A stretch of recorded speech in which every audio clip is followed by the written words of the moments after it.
बात पित्त कफ की बात करते ही लोग डरने लग जाते हैं। है क्या ये?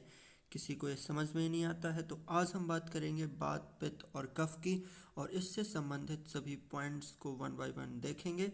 तो सबसे पहले आपके ये 3 दोष होते हैं। आयुर्वेद का जो बेसिक सिद्धांत है उसके आधार पर अगर आपके बात पित्त कफ गड़बड़ हैं, असंतुलित हैं, तो आप अस्वस्थ हो जाएंगे, बीमार हो जाएंगे। और अगर आपके बात पित्त कफ संतुलन में है तो आप स्वस्थ रहेंगे। तो बात पित्त कफ क्या है? त्रिदोष हैं। ये वैसे दोष नहीं है, लेकिन जब ये असमान स्थिति में होते हैं तो दोषों की तरह काम करते हैं, और जब ये अविकृत स्थिति में होते हैं तो ये वर्धन की तरह, यानी बॉडी को बिल्डअप करने में मदद करते हैं। तो बात पित्त कफ, चलिए देखते हैं क्या है ये। बात पित्त कफ को समझने से पहले हम बात करेंगे पंच महाभूत की। तो आयुर्वेद में पंच महाभूत का सिद्धांत दिया गया है, जिसके आधार पर कहा गया है कि आपकी जो बॉडी है, हमारी जो बॉडी है, वो 5 महाभूतों से मिलकर बनी होती है, जो होते हैं आपके क्षिति जल पावक गगन शमीरा पंच तत्व से बना शरीरा। यानी आपका पृथ्वी, आकाश, वायु, जल और अग्नि, ये 5 महाभूत हैं जिनसे मिलकर बॉडी बनी हुई है। स्पेस यानी आपका आकाश, एयर यानी वायु, फायर में अग्नि, वाटर में जल और अर्थ, इन 5 महाभूतों से मिलकर बॉडी बनी हुई है। और इन्हीं के आधार पर हमारे बात पित्त कफ का भी कंस्टिट्यूशन बॉडी में किया गया है। तो इन्हीं पंच महाभूत से मिलकर बॉडी बनी है, और बॉडी इन्हीं पंच महाभूतों में बाद में जब आपकी डेथ होती है तो विलीन हो जाती है। आकाश, जल, अग्नि, पृथ्वी एंड वायु, आप देख सकते हैं क्लियरली। अब हम बात करते हैं कि बात पित्त और कफ का जो पंच महाभूत के साथ कैसे संगठन हुआ है। तो बात का मतलब होता है आपका वायु, स्पेस। बात में क्या होती है? मूवेबिलिटी होती है, उसमें गतिशीलता होती है, वो अपन आगे देखेंगे। अपन बात पित्त कफ को यूनिवर्स से और पोटेंशियल एनर्जी कई टाइप से फिजिक्स से रिलेट करेंगे। तो सबसे पहले बात का मतलब होता है वायु। वायु और आकाश से मिलकर आपका बात का निर्माण होता है। तो बात में कौन कौन से पंच महाभूत होते हैं? जिसमें आपका वायु प्रमुख होता है और साथ में आपका आकाश भी होता है। देखिए, बात पित्त कफ सिंपल फंडा है। बात का मतलब है स्पेस, स्पेस मतलब वहाँ पे वायु होगी, तो बात और वायु और आकाश से आपका बात हो गया। पित्त का मतलब होता है अग्नि, पित्ताग्नि, तो उसमें आग रहेगा आपका, यानी अग्नि रहेगी और जल भी रहेगा। और कफ का मतलब होता है भारीपन, तो कफ में आपका क्या रहेगी? पृथ्वी, उसमें एक भारिता होती है, और जल रहेगा। यानी पित्त में आपकी अग्नि रहेगी और कफ में आपकी पृथ्वी रहेगी, और जल दोनों में कॉमन रहेगा, पित्त और कफ में। अब देखिए, यहाँ से आपको एक चीज़ और समझ में आ जाएगी कि बात पित्त कफ है क्या। कफ का मतलब हमने क्या बताया है? भारीपन, यानी वहाँ पे आपकी स्थिरता है, पोटेंशियल एनर्जी है कफ में। पित्त में आपकी क्या है? अग्नि है, वहाँ पे थर्मल एनर्जी है। बात में क्या है? आपकी मूवेबिलिटी है, वहाँ पे आपकी काइनेटिक एनर्जी है।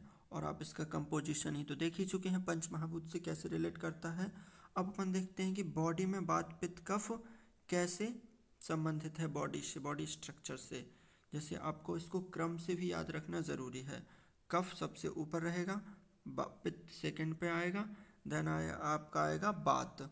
इनको एक क्रम से याद करना ज़रूरी है। सबसे पहले कफ, देन पित्त, देन बाता है। मॉर्निंग में कफ का प्रभाव बढ़ जाता है, नून में आपका पित्त का प्रभाव बढ़ जाता है, और इवनिंग और नाइट में बात का प्रभाव बढ़ जाता है। ये साइकिल आप समझ सकते हैं। 6 से 10 कफ, 10 से 2 पित्त, फिर 2 से 6 बात, फिर 6 से 10 कफ, 10 से 2 पित्त और 2 से 6 बात। एकदम फंडामेंटल चीज़ है और बेसिक चीज़ है। जिस प्रकार से हमने देखा कि दिन, सुबह, दोपहर और शाम के हिसाब से बात पित्त कफ का प्रभाव बढ़ता है, कि सुबह आपका कफ ज़्यादा रहेगा, फिर दोपहर में पित्त बढ़ेगा और बात हो जाएगा आपको शाम को तीव्र हो जाएगा।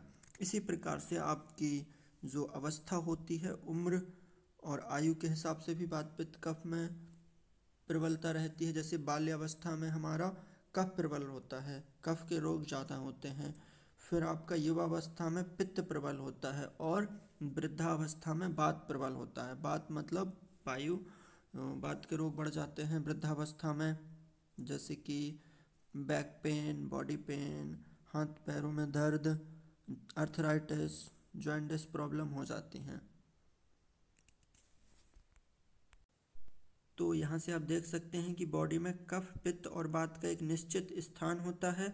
जो कफ होता है आपका, वो होता है हृदय से ऊपर का हिस्सा, यानी आपका जो थ्रॉट हो गया, आई, नोज, ईएनटी, ये पूरा हिस्सा आपका किस में आता है? कफ में आता है। हृदय से ऊपर आपका कफ का स्थान होता है, और हृदय और नाभि के मध्य आपका पित्त का स्थान होता है, और नाभि से नीचे पूरा पैरों तक, तलवों तक आपका वात का स्थान होता है। तो इस टाइप से आप कफ, पित्त, वात में डिफरेंस समझ सकते हैं। कफ आपका हृदय से ऊपर, पित्त हृदय और नाभि के मध्य, और वात नाभि के नीचे तलवों तक। इसके अलावा आपका अगर इनकी प्रकृति की बात की जाए, वात, पित्त, कफ में कौन सी प्रकृति उत्तम होती है, तो आपकी कफ प्रवृत्ति उत्तम होती है। पित्त प्रवृत्ति मध्य लेवल की होती है, और वात प्रवृत्ति सबसे खराब और हीन प्रवृत्ति होती है। इसके अलावा एक तरीके से और अपन वात, पित्त, कफ को डिफाइन कर सकते हैं। अगर पाचन की बात की जाए, तो जो पित्त प्रवृत्ति के होते हैं उनमें तीक्ष्ण पाचन होता है, मतलब उनमें पाचन जल्दी होता है, उनमें कोई भी चीज़ जल्दी पच जाती है। जो वात प्रवृत्ति के होते हैं उसमें विषम होता है, और जो कफ प्रवृत्ति के होते हैं उनमें सबसे मंद होता है, पाचन सबसे स्लोली होता है। तो आई होप आपको समझ में आ गया होगा कि वात, पित्त, कफ क्या हैं, कैसे वो रिलेट करते हैं आपकी लाइफ के साथ, डे के साथ। बाल्यावस्था में क्या चीज़ प्रबल रहती है, किसका पाचन ज़्यादा होता है, उनका कॉन्स्टिट्यूएंट्स क्या है, कंपोजिशन क्या है। तो वात, पित्त का बहुत ही सिंपल फंडा है। वात का मतलब होता है स्थिरता, कफ का मतलब होता है स्थिरता, जिससे पोटेंशियल एनर्जी होती है। पित्त का मतलब होता है अग्नि, थर्मल एनर्जी बढ़ेगी। और वात का मतलब होता है वायु, मोबिलिटी, काइनेटिक एनर्जी बढ़ेगी। और इसका पंच महाभूत के साथ क्या कंपोजिशन है वो भी हमने देख लिया है। और वात, पित्त, कफ पंच महाभूत से मिलकर बने होते हैं, 5 basic elements of the body. और इस टाइप से अब हम देखो रोगों की बात करते हैं। वात, पित्त, कफ में जो कफ के रोग होते हैं वो होते हैं 28 रोग। अब कफ के कौन कौन से रोग आएंगे आपके? कफ में आपका ओबेसिटी हो गया, थायराइडिज्म हो गया, सर्दी, जुखाम, बलगम, कैटरैक्ट, नज़ला, नाक से पानी गिरना, कान से पानी निकलना, जो आपके ईएनटी डिसीज़ होते हैं, ईयर, नोज, थ्रोट, वो सारे कफ में आ जाएंगे। पित्त में आपकी डाइजेशन से रिलेटेड प्रॉब्लम, गैस बनना, अल्सर, पेप्टिक अल्सर, हिचकियाँ आना, जॉन्डिस होना, पीलिया होना, किडनी लीवर का डैमेज होना, ये सारे आपके पित्त के रोग हैं। वात के रोग कितने होते हैं? 80 होते हैं। तो वात के रोग कौन कौन से होते हैं? वात के रोग सबसे ज़्यादा हैं। वात के रोग आपके हो जाएंगे अर्थराइटिस, ऐंठन होना बॉडी में, बैक पेन होना। तो इन सब चीज़ों को करने के बाद अब आप समझ गए होंगे कि वात, पित्त, कफ क्या है। और जब वात, पित्त, कफ में हमारी प्रकृति डिसाइड की जाती है तो इस हिसाब से देखा जाता है, उसका बॉडी फ्रेम देखा जाता है रोगी का। अगर उसका बॉडी फ्रेम लार्ज फ्रेम है, एकदम चेस्ट बड़ा है और ये सब चीज़ें हैं, तो उसकी प्रवृत्ति होगी कफ। अब देख सकते हैं बॉडी वेट ज़्यादा होगा कफ वाले का, स्किन थिक ऑयली होगी, कोल्ड पेल होगी, आइज़ बड़ी बड़ी होंगी, प्रोमिनेंट डेंस होगा, hair thick, dark, soft and wavy होंगे। ये कफ लोगों की क्या है? लक्षण है। पित्त वालों के लिए बॉडी फ्रेम मीडियम रहेगा, व्यू प्रोमिनेंस रहेगा, स्लेंडर डिलिकेट फ्रेम रहेगा, मॉडरेट वेट रहेगा, स्किन टाइप में वार्म रहेगा, मॉइस्ट रहेगा, मूल्स और एक्ने बॉडी पर ज़्यादा रहेंगे क्योंकि पित्त बड़ा हुआ है। आइज़ मीडियम साइज़ की रहेंगी, शार्प रहेंगी, हेयर थिन, फाइन और सिल्की और ऑयली रहेंगे। वात प्रवृत्ति में क्या होता है? थिन फ्रेम रहेगा, स्मॉल फ्रेम रहेगा, chest prominent, veins taller, shorter than average, body weight थोड़ा कम रहेगा, स्किन ड्राई रफनेस टाइप की रहेगी, आइज़ भी सकन स्मॉल रहेंगी, हेयर। तो इस टाइप से हम प्रकृति डिफाइन करते हैं आयुर्वेद में वात, पित्त, कफ के थ्रू। वात, पित्त, कफ को समझने के बाद अब वात, पित्त, कफ के गुण भी देख लेते हैं।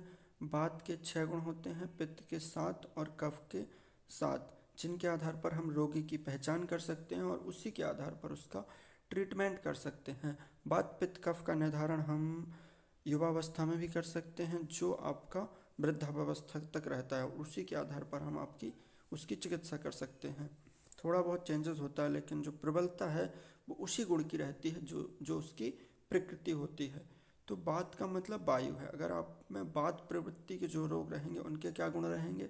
रुक्ष गुण रहेगा, मतलब ड्राइनेस। लघु गुण यानी लाइटनेस, हल्कापन। शीत गुण मतलब ठंडा, कोल्डनेस। खरा मतलब रफनेस, बॉडी रफ रहेगी। सूक्ष्म गुण मतलब मिन्यूटनेस। काला गुण यानी मोबिलिटी। ये सब वात के गुण हैं। पित्त के गुण क्या है? स्नेह है, अनक्यूटेनियसनेस, मतलब यहाँ पर आपका क्यूटेनियसनेस नहीं रहेगी, अनक्यूटेनियसनेस रहेगी। तीक्ष्ण, उष्ण मतलब हॉट। लघु, लाइट। विसरा, गंध। शरा, मोबाइल, द्रव्य, लिक्विडिटी। कफ में स्निग्ध, अनक्यूटेनियस। शीत, कोल्ड। गुरु, हैवीनेस। जहाँ पित्त में लघु रहता है वहीं कफ में गुरु रहता है।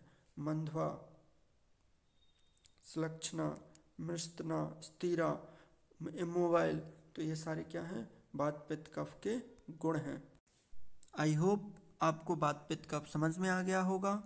अगर समझ में आया है तो कृपया वीडियो को लाइक कर दें और शेयर भी कर दें। और अगर आप चाहते हैं, मेरे काम को पसंद करते हैं और इसे जारी रखना चाहते हैं, तो कृपया चैनल को सब्सक्राइब भी कर दें। तो मिलते हैं अगले वीडियो में, तब तक के लिए जय हिंद।